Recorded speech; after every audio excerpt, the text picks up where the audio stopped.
Hi, John. I hope you're well. Just want to take a look at some videos of your swing from your lesson the other day and just sort of recap a couple of things that we worked on. First of all, I want to take a look at your swing down in a down the line view, so from behind you. And I want to point out a couple of things. And obviously, this video is before we worked together on anything or had made any changes to your golf swing. So just kind of want to show you where we were and where we're at now. So I'm going to make some comparisons to your swing to Charlie Wee here on the right, and he exemplifies many of the motions and demonstrates this pattern that I'm teaching you as well as anybody in the world. So he's a good model to use.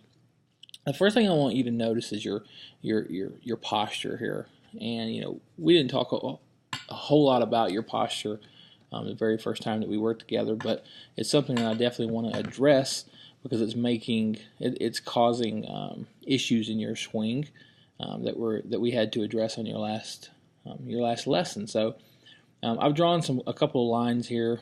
One is a line that basically represents your spine angle, the amount of forward tilt that you have, and I've also drawn a line up the shaft, so it's sort of the shaft plane at the address position. And if you just kind of take a look at these two pictures, you'll see quite a bit of difference. So number one, Charlie is bent more forward. He's flexed more forward from the pelvis. He has more forward tilt at address, and also his hands in the handle position is slightly a little bit lower. So you'll notice that the shaft line basically runs right through his belt buckle, where you're standing very erect with the handle raised up.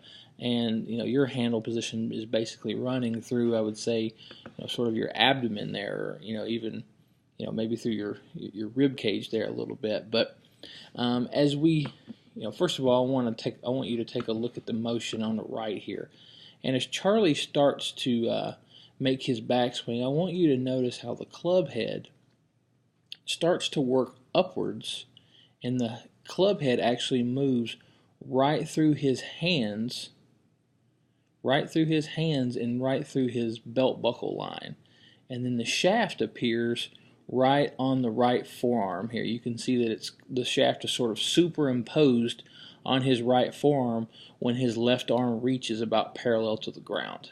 Okay, so there's a couple of things going on here, and I want to describe those things to you. Number one, what Charlie is doing is that when he makes his backswing, and I used some key words with you, and I just kind of want to reiterate those. The two key words that I used for you to start your backswing was shoulder down. And what I mean by that, or what I'm talking about there, is the actual left shoulder working in a downward fashion. We're changing from a forward tilt to a leftward tilt as our upper torso turns and extends. So what happens when we make that left shoulder down move, our shoulders actually turn perpendicular to our spine angle.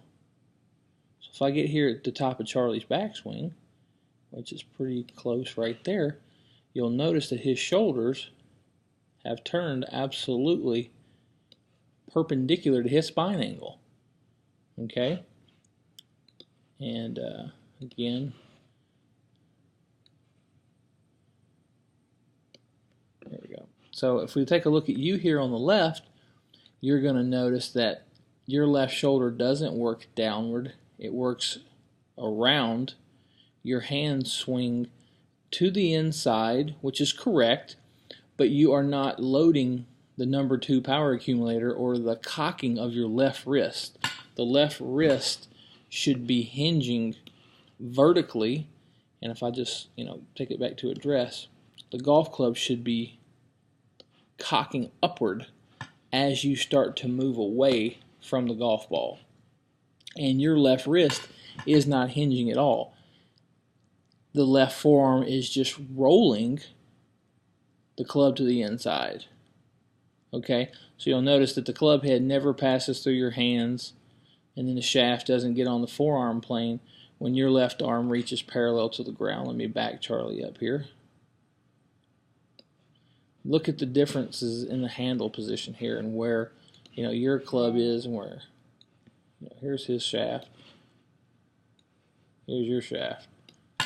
Okay, so this is facilitated by a couple of things. Number one, we're not moving from a forward tilt into a leftward tilt. We're not going shoulder down as the club starts to move away from the ball.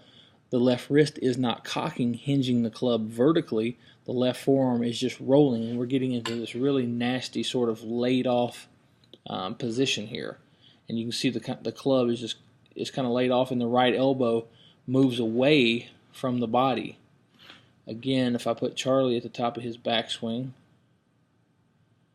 notice how the right elbow is really close to his side, but you've got all of this distance here between your rib cage and your right elbow. We call this a flying right elbow, for lack of a better term, but it puts the club in a really bad position.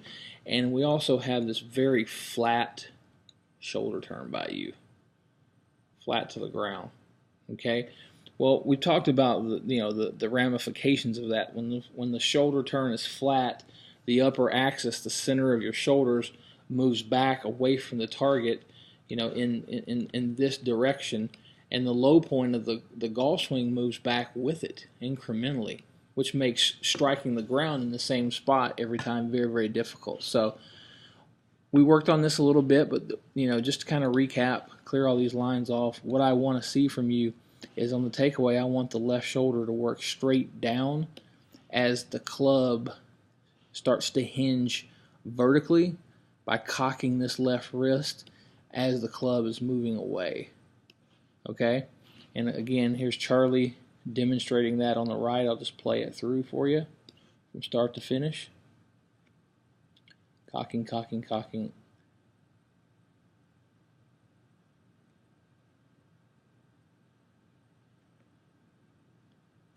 So that's okay, John. Now I want to look really quickly at the face-on view, and this is something that we also worked on here, but you remember we were really working hard on stabilizing your axis and keeping the weight forward.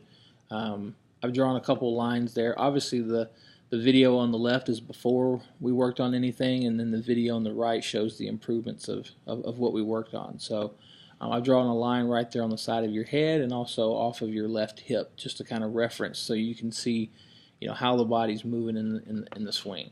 And not bad at all. So nice improvement here. But as we start the club away, once again, I want to reiterate, I want you thinking in terms of that first move is this left shoulder working downward. Okay?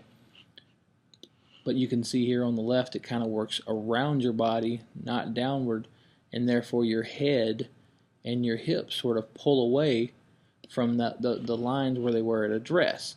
Now, I'm okay with a little bit of movement, but the more we're able to stabilize that, and the more we're able to stay steady and not move away from those lines, the more consistently you're going to strike the golf ball. Because as you recall from our lesson, the number one way that most golfers skew the low point of their swing is by shifting their weight into the right leg. Okay, the second biggest way to skew that low point is clearly right here, bending and breaking this left arm radius. We want that thing to remain straight and constant, because that's how you had it at address. When you established your relationship to that golf ball, your left arm is not bent, it's straight. So therefore, at the top of our swing, if we bend it, then we've introduced a compensatory action that must be accounted for somewhere in the downswing. So if you take a look here on the right, you'll see a much better motion. You move away from the ball, the left shoulder works down much better. You're getting into more of your leftward tilt, lateral flexion.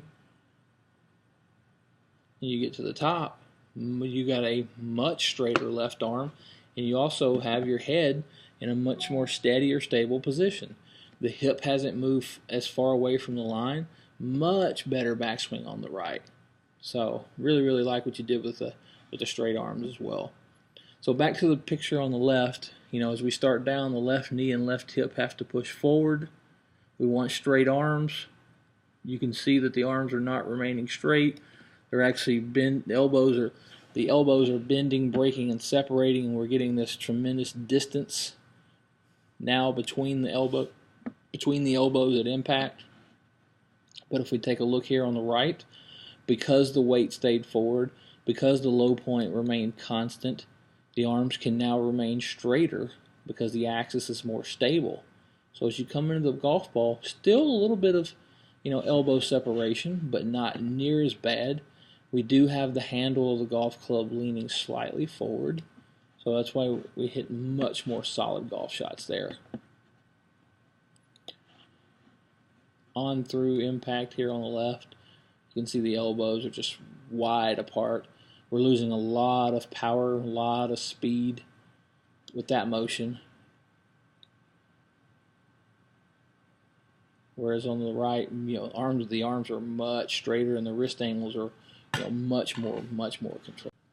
All right, John, to wrap this up, I've put a video. Here's the drill I want you to do. There's a video of me on the left, and I call this the flying wedge drill. So it's an abbreviated swing, but you've got just a couple of focuses here.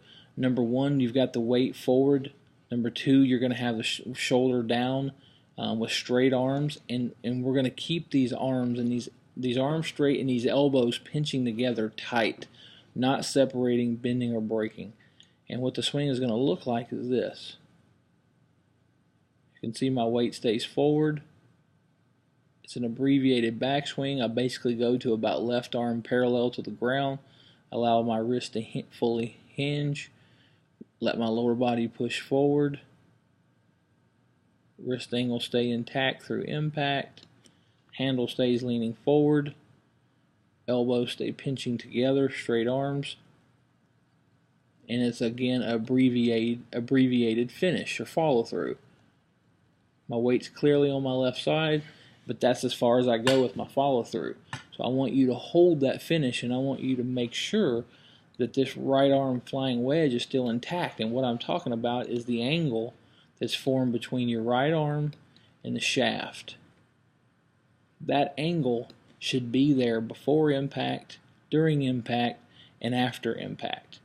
And then when the club gets up here, that angle starts to